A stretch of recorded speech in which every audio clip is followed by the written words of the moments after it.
반면에 이러한 크세르크세스의 공격을 받았던 그리스를, 아테네를 구원했던 구원자가 있습니다. 바로 테미스토클레스입니다. 어떻게 보면 그리스의 아포리아를 극복했던 유능한 장군이었던 것이죠. 테미스토클레스는 미래를 보는 눈이 있었습니다.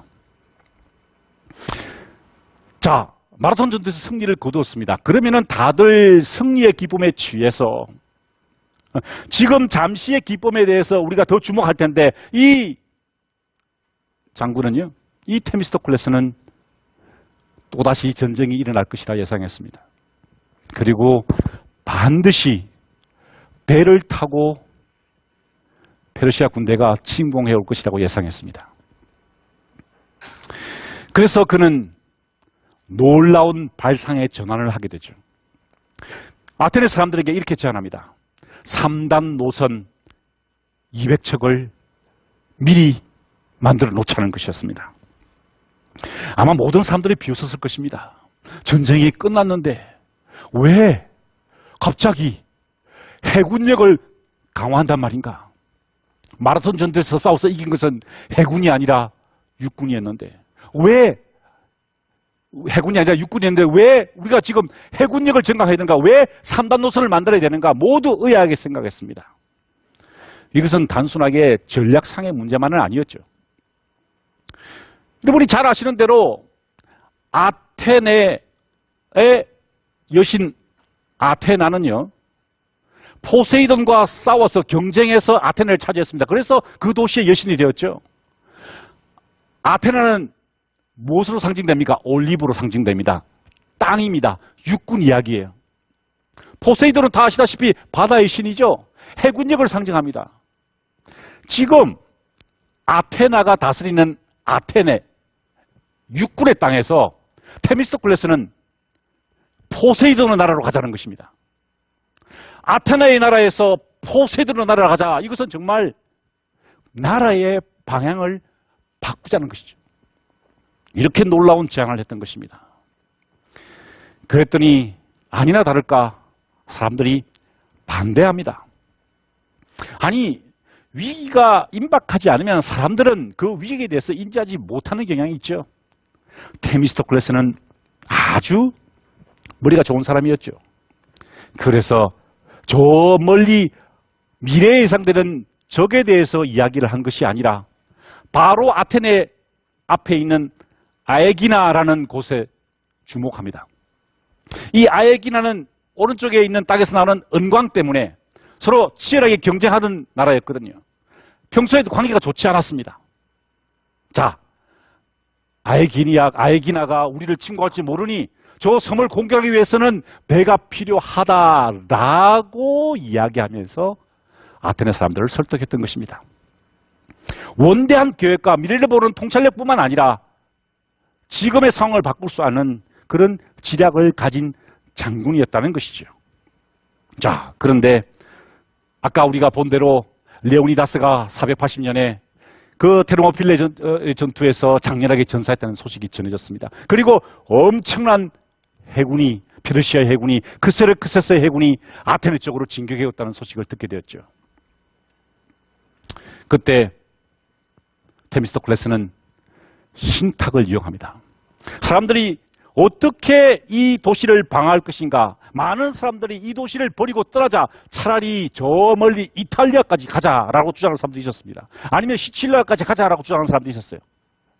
그때 테미스토클레스는 신탁까지 이용합니다. 신탁을 받아보았더니 이런 신탁이 내려왔습니다.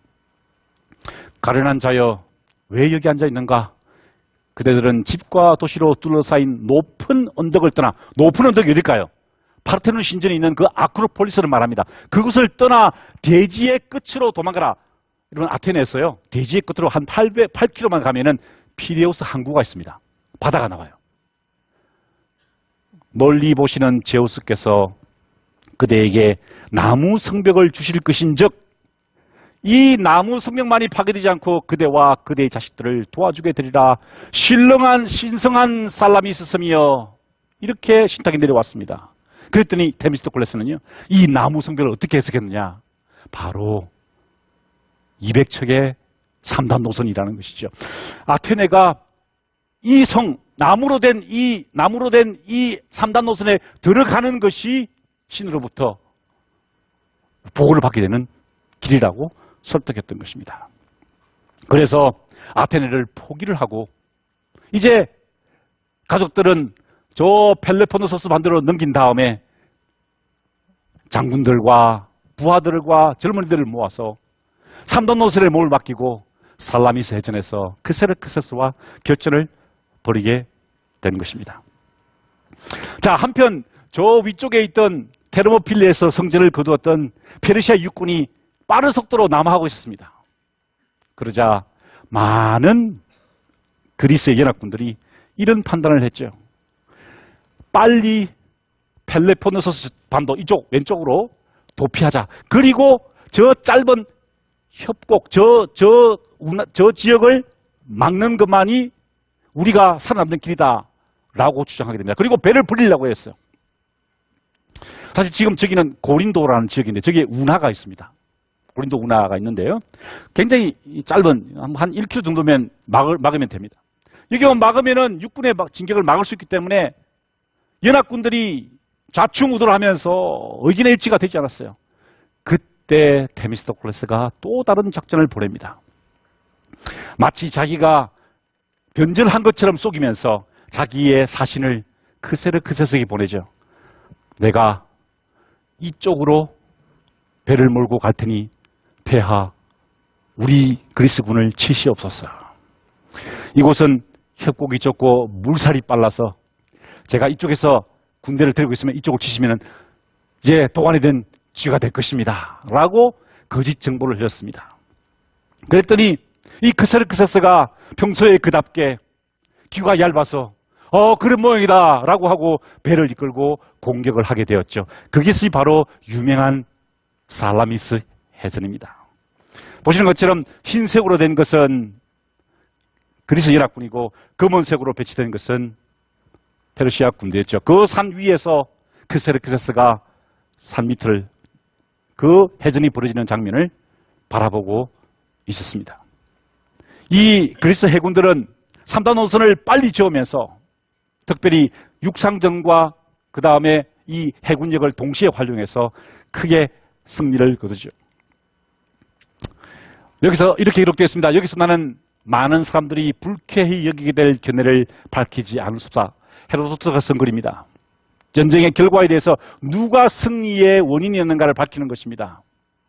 만약 아테네인들이 다가오는 위험에 겁을 먹고 나라를 떠났거나 떠나지 않고 남아 있었더라도 크세르크세스에게 항복했다면 아마 이 헬라스 문명은 사라지고 말았을 것이다.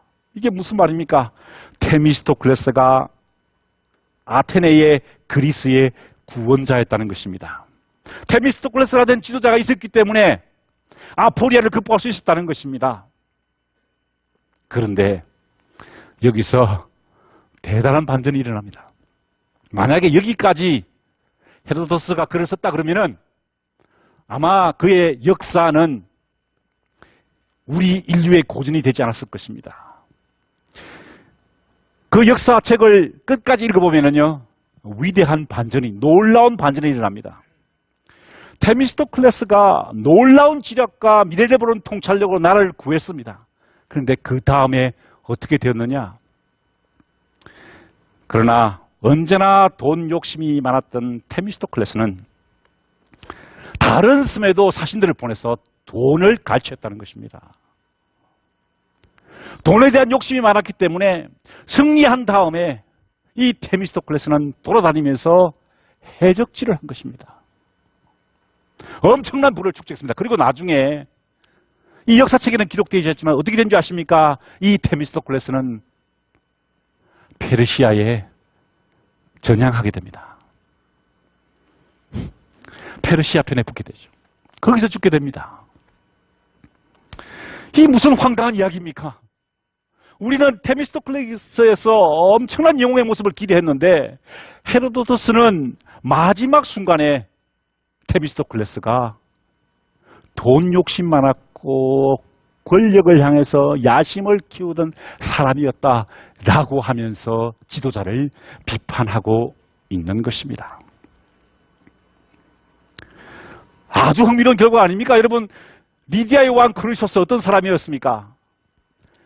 권력과 부를 행복의 기준으로 생각했던 착각하던 사람이었다는 것이죠. 얼마나 많은 이 땅의 지도자들이 그렇게 생각을 합니까? 페르시아의 왕 그세르크세스. 우리 주위에 얼마나 이런 사람들이 많은가요? 우리를 바른 길로 이끌어가게 할 지도자들이 좌고우면하고 좌충우돌하고 결정을 내리지 못하고 쓸데없는 일, 명예욕에 사로잡혀서 과시욕에 사로잡혀서 쓸데없는 일을 하는 것을 우리는 지켜보게 됩니다. 마지막으로 재능은 뛰어났지만 결과는 좋았지만 속을 까디며 보면은 구린내가 나고 해적질을 하면서 다른 사람의 돈을 착복하는 그런 지도자의 모습을 우리는 이 책에서 발견하게 됩니다. 도대체 헤로도스는 왜 이야기를 했을까요? 헤로도스는 우리들에게 이런 이야기를 하고 싶었습니다. 이 참혹한 전쟁이 일어나게 된 동기, 그 과정, 그 결과를 돌아보니 자격이 없는 사람들은 절대로 지도자가 되지 마라. 당신들 때문에 무고한 백성들이 페르시아와 그리스의 무고한 사람들이 죽어나갔다. 자격이 있는 사람들은 지도자가 될 생각을 하지 말라는 것입니다. 대신 반면교사를 삼아야 될 것입니다. 무엇이 행복인지를 아는 사람. 돈이나 권력이 아니라 내 자신을 아는 사람. 그래서 탁월함을 추구하는 사람이 행복한 사람이라는 것입니다. 정확한 판단을 내리고 과시욕에서 행동하지 않은 사람이 진정한 군주라는 것입니다. 그리고 아무리 실력이 뛰어나더라도 인격에서, 평소의 행동에서, 돈에 대한, 권력에 대한 욕심에서 깨끗하지 않은 사람들은 지도자가 되어서는 안 된다는 것입니다. 이것이 바로 그리스가 첫 번째 당했던 아포리아 시대를 향해서 헤로도토스가 역사란 책을 통해서 우리에게 해주는 이야기입니다. 자격이 되지 않은 지도자는 척박한 땅에 살 각오를 하십시오. 기름진 땅을 탐하지 마십시오. 그렇지 않으면 백성들이 죽어납니다. 제 두 번째 강의를 모두 마치겠습니다. 감사합니다.